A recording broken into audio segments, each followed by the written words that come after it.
प्रेम अंधा भी होता है। एक लड़का था, वह काफ़ी गरीब था। उसके पास ना तो कुछ खाने को था, ना ही रहने को घर था। वह अपने दोस्त के घर रहा करता था। उसने एक छोटी सी कंपनी में पेंटिंग का काम करना शुरू कर दिया। धीरे धीरे उसके पास काफ़ी पैसे हो गए।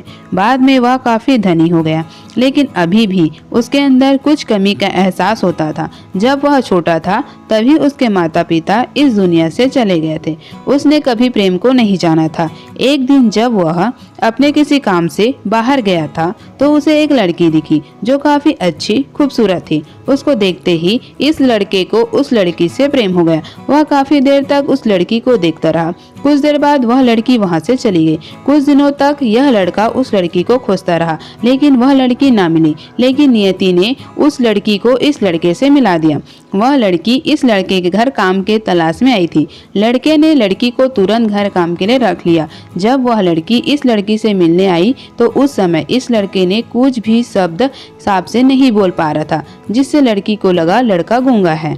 लड़का भी जान गया था यह लड़की हमें गूंगा समझती है। इसके साथ ही साथ यह लड़की समझ गई थी यह लड़का इस घर का नौकर है, ना कि मालिक।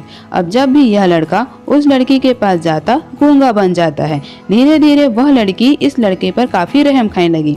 अब उसे इस लड़के के लाचारी पर प्यार होने लगा, लेकिन फिर वह लड़की एक बात से डर कर पीछे हट जाती।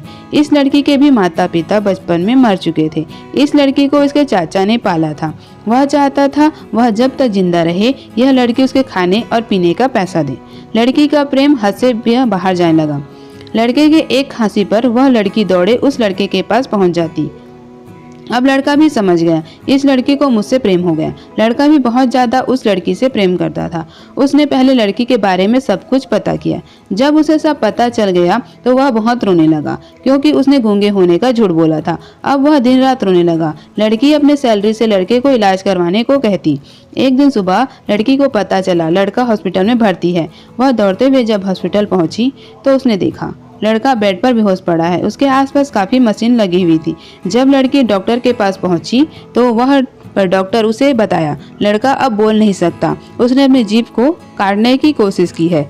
इसके साथ ही उस डॉक्टर ने उस लड़की को एक पत्र दिया। उस पत्र में लिखा था, मैं काफी धनी लड़का हूँ। जिस घर में तुम काम करती हो उस घर का मैं मालिक हूँ। लेकिन इसके साथ ही मैंने तुमसे एक झूठ बोला कि मैं गूंगा हूँ। अब इस झूठ का प्रायश्चित करने के लिए मैं ऐसा काम करने जा रहा हूँ। इसके साथ ही तुम मेरे घर से मेरे मैनेजर से पैसे को लेकर अपने चाचा को दे देना और एक नई जिंदगी की शुरुआत करना। अगर हो सके तो मुझे माफ कर देना। तुम्हारा दोषी। इस पत्र को पढ़ने के बाद उस लड़की की आंख आंसू से भर गए। वह दौड़ते हुए मंदिर गई। उसने भगवान के सामने कसम खाया जब तक वह लड़का बोलने नहीं लगता तब तक वह कुछ नहीं खाएगी, भले ही वह मर क्यों न जाए। इधर डॉक्टर भी उस लड़के का इलाज कर रहे थे। ईश्वर ने दोनों के मन की बात कबूल कर ली। अब लड़का बोलने लगा, लेकिन अब वह अपनी याददाश्त खो गया। अब उसे कुछ भी याद नहीं था। अब इसके बाद लड़की उसके याददाश्त के लिए काफी कुछ किया, लेकिन याददाश्त ना आ सका। अगर प्रेम की नींव को झूठ पर रखा जाए तो वह गिर जाए। अगर आपको यह कहानी अच्छी लगी हो तो लाइक करें, शेयर करें, सब्सक्राइब करें। धन्यवाद।